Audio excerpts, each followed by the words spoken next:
कार्तिक नहाने से बहुत ही महत्व होता है, तो हमें कार्तिक स्नान ज़रूर करना चाहिए। लेकिन कार्तिक स्नान करते समय हमें अपनी मांग में सिंदूर भरकर कार्तिक स्नान करें, तुलसी माता को जल अर्पित करें, तो उससे हमें 2 गुना लाभ मिलता है। तो राधे राधे दोस्तों, आज मैं आपको कार्तिक मास की कथा सुनाने जा रही हूँ। कार्तिक मास की पहली कथा, एक बुढ़िया है, वो रोज़ तुलसी जी का सींचती है और वो कहती है, हे तुलसी माँ, पीताम्बर की धोती दे, मीठे मीठे घास दे, बैकुंठ का वास दे, चटक की चाल दे, मटक की मौत दे, श्री कृष्ण का कंधा दे और 11 का दिन दे। ये बातें सुन सुनकर तुलसी जी सूखने लगी। तो श्री कृष्ण जी तुलसी जी से पूछते हैं कि तुलसी, तुम्हारे तो सब कितनी श्रद्धा से आप इस महीने में पूजा कर रहे हो, फिर भी तुम सूख रही हो। तो तुलसी जी कहती है, तुम मेरी मत पूछो।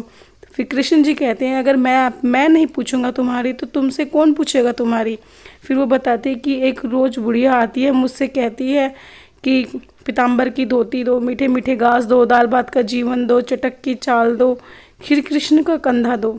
तो मैं और सब तो दे दूंगी, लेकिन श्री कृष्ण का कंधा कहाँ से दूंगी।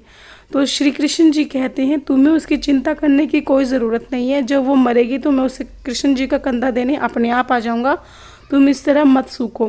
तो जैसे ही कुछ दिनों बाद वो बुढ़िया मर जाती है, फिर वो इतनी भारी हो जाती है कि किसी से नहीं उठती। तो सब लोग कहते हैं कि इस बुढ़िया तो बहुत पूजा पाठ करती थी, लेकिन इसके पाप इतने ज़्यादा हैं कि इतनी भारी हो गई और किसी से नहीं उठती।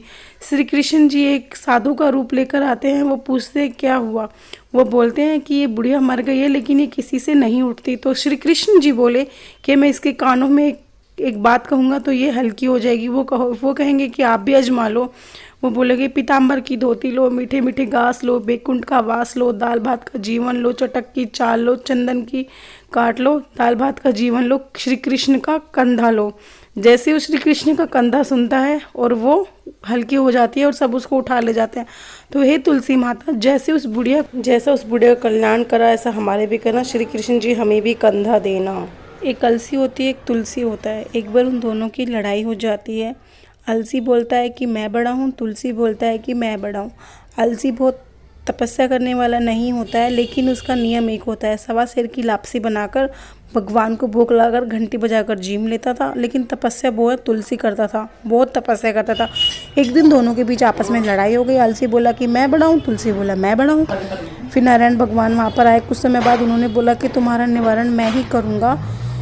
अगले दिन श्री सत्यनारायण भगवान जी उनके सामने जो है 2.5 करोड़ के अंगूठे गिरा देते हैं। अलसी आता है, उस अंगूठे की तरफ नहीं देखता, 1.25 सेर की लापसी अपनी बनाकर लाता है, उसको भगवान का भोग लगाकर घंटी बजाकर जीम लेता है। लेकिन तुलसी जो है उसकी निगाह सिर्फ उस अंगूठी पर ही पड़ती है और वो उस अंगूठी को अपने गोडे के नीचे दबा लेता है और पूजा करने लग जाता है। कुछ समय बाद सत्यनारायण भगवान आते हैं और वो उनसे पूछते हैं कि ये भगवान, आप बताइए कि आपकी सबसे सच्चा भक्त कौन सा है। तो वो बोलेगा कि मेरा सबसे सच्चा भक्त अलसी है। वो बोलता है कि सबसे तपस्या तो मैंने की आपकी, लेकिन वो बोलेगा अपना पैर उठा, लेकिन तुमने चोरी तो की है ना, तो मेरे सच्चे भक्त तुम नहीं हो, मेरे सच्चे भक्त अलसी है। फिर वो बोलेगा कि भगवान जी, तो आप मुझे बताइए, जो मैंने आपकी तपस्या की उसका फल मुझे कैसे मिलेगा। तो वो भगवान जी बोलेंगे, तुझे इसका फल कातक नहाने वाले देंगी। वो कहेंगे, कातक नहाने वाले कैसे देंगी। अगर दिए से दिया जोड़े तो तुझे फल मिल जाएगा। पंडित जी में आकर दक्षिणा न दे तो फल तुझे मिल जाएगा। दाहिने हाथ से नाड़ा बांधे तो फल तुझे दिया लगाकर हाथ ना जोड़े तो उसका फल तुझे मिल जाएगा। तो ये सबकी कहानी कहकर तेरी कहानी ना कहे तो भी उसका फल तुझे मिल जाएगा। जैसा आपने अलसी को दिया वैसा सबको देना, जैसे तुलसी को दिया वैसे किसी को भी ना देना। लक्ष्मी जी की कहानी। एक बार एक नगर में एक साहूकार होता है, उसकी लड़की पीपल की बहुत ज़्यादा पूजा करती है। तो एक बार लक्ष्मी जी उनसे प्रसन्न होकर पीपल में से निकलती है और बोलती है, तू मेरी सहेली बन जा। वह बोली, मैं अपने माता पिता से पूछ कर बताऊंगी। तो उसके अपने पिताजी से पूछती है, तो पिताजी कहते हैं, ये भी कोई पूछने की बात है, वो तो लक्ष्मी जी है, बन जा उनकी सहेली। वो उनकी सहेली बन जाती है। तो लक्ष्मी जी उसे भोजन के लिए आमंत्रण करती है। वो उसे सोने चांदी के थाली में खाना खिलाती है, ओढ़ने के लिए 2 शालें देती है, बैठने के लिए सोने की चौकी देती है। वह जिम कर आ जाती है। तो लक्ष्मी जी उनसे कहते हैं कि मैं भी तुम्हारे घर जीमने आऊँगी। यह बात सुनकर लड़की बहुत उदास होकर बैठ गई। पिता ने पूछा कि क्या हुआ, लक्ष्मी जी के घर जिम कर आई है, फिर भी उदास बैठी है। वो बोलती है, पिताजी, लक्ष्मी जी ने भी कहा है कि मैं भी तुम्हारे घर जीमने आऊँगी, लेकिन हमारे घर में तो कुछ भी नहीं है। उसके पिताजी कहेंगे, कोई बात नहीं बेटा, गोबर मिट्टी का लेपा दे दियो, 4 मुँह का दिया जलाकर बैठ जाइयो और एक लड्डू रख लियो। लड़की ने ठीक वैसा ही किया, गोबर मिट्टी का लेपा दे दिया और एक 4 मुंह वाला दिया जलाकर बैठकर एक लड्डू ले गई। लड्डू रखकर बैठ गई। वहीं से एक चील गुजर रही थी, वह एक रानी का हार लेकर चुरा कर भाग रही थी और उसने वह हार वहीं पर पटक दिया और लड्डू उठाकर ले गई।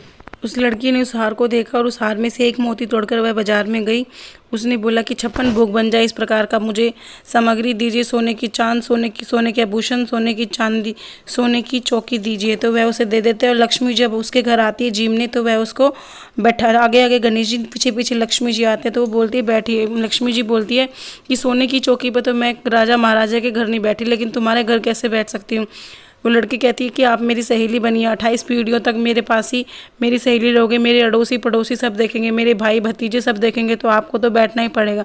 फिर लक्ष्मी जी बैठ जाती है, वहाँ भोजन करती है। लड़की कहती है कि हे लक्ष्मी जी, मैं अभी आती हूँ, आप मेरे घर में ही रहना। लड़की कभी आती नहीं है, तो लक्ष्मी जी उसी घर में रह जाती है और उस घर में अन्न धन का भंडार हो जाता है। तो हे लक्ष्मी जी, जैसे आपने उसके घर में निवास किया वैसे हमारे घर भी निवास करना। कहते सुनते कहानी को उकारा भरने वाले उनका भी कल्याण करना और इस कहानी को सुनने वाले की सभी मनोकामना पूरी करना। एक बार एक गुजरी होती है, वो दूध दही बेचती है। तो वह दूध दही बेचने जाती है। उसे रास्ते में एक औरतें पटवारी माता की पूजा करते हुए दिखाई देती है। तो वह पूछती है कि इसकी पूजा करने से क्या होता है। वो बोलती है इसकी पूजा करने से अन्न धन मिलता है, वर्षों का खोया हुआ पति मिलता है, इसकी पूजा करने से सुख समृद्धि मिलती है। तो गुजरी कहती है कि तुम तो इसे पानी से सींचती हो, मैं तो इसे दूध दही से सींचूंगी, और वो भी 1 महीना। तो वो 1 महीना रोज पीपल पटवारी में दूध दही से सींच कर आती। उसकी सास उससे पैसे मांगती, तो वो बोलती कि सास कातक का महीना ख़त्म होने पर मैं आपको पैसे दे दूंगी। कातक का महीना ख़त्म हुआ, वैसे ही वह पटवारी माता के आगे धरना देकर बैठ गई। तो वो बोली, हे माता, अब मैंने आपको 1 महीने तक सींचा, अब मेरी सास मुझसे पैसे मांग रही है, तो हे पटवारी माता मुझे पैसे दो। वो पटवारी माता बोलेगी मेरे पास तो पैसे नहीं है, कंकड़ पत्थर पड़े हैं, यही ले जाओ, उसे गुल्लक में रख देना। वह कंकड़ पत्थर उठाकर गुल्लक में रख देती है। सास पूछती है, बहू लाओ 1 महीना हो गया, दूध दही के पैसे दो। वो कहेगी माँ जी गुल्लक में रख दिए हैं मैंने। तो वो गुल्लक में देखेगी तो वो हीरे जवाहरात में, धन दौलत में इतने ज़्यादा हो जाते हैं। तो वो सास कहती है कि बहू तुम इतना धन कहाँ से लाई। वो बता दे कि मैंने तो 1 महीने तक पटवारी माता को सींचा था, ये तो उन्हीं की देन है। तो वो बोलेगी ठीक है, अब की बार मैं भी पटवारी माता को सींचूंगी। वह 1 साल तक इंतजार करती है। अगले साल फिर कातक का महीना आता है, वह खुद फिर पटवारी जी की पूजा करती है। वो पटवारी जी की पूजा करती है तो सास ऐसे कर दूध दही तो बेच आती है, जो उसको पानी से धोकर वही पटवारी माता में चढ़ा देती है। तो सास कहते हैं कि बहू अब तुम मुझसे पैसे मांग। बहू कहती है भला कभी बहू भी सास से पैसे मांगती है, लेकिन वो करती है नहीं तुम मुझसे पैसे मांग। तो वह उससे पैसे मांगती है, वो उसको वही जवाब देती है कि जब कातक का महीना पूरा होगा मैं आपसे तभी पैसे मांगूंगी। कातक का महीना पूरा हो गया, बुढ़िया जो है सास जो है उसकी वहाँ जाकर बैठ जाती है। वो कहती है पटवारी माता मेरी बहू मुझसे पैसे मांग रही है, तो आप भी मुझे मेरे पैसे दो। पटवारी माता कहेगी मेरे पास तो पैसे नहीं है, कंकड़ पत्थर काटे फूल हैं, यही उठा ले जा।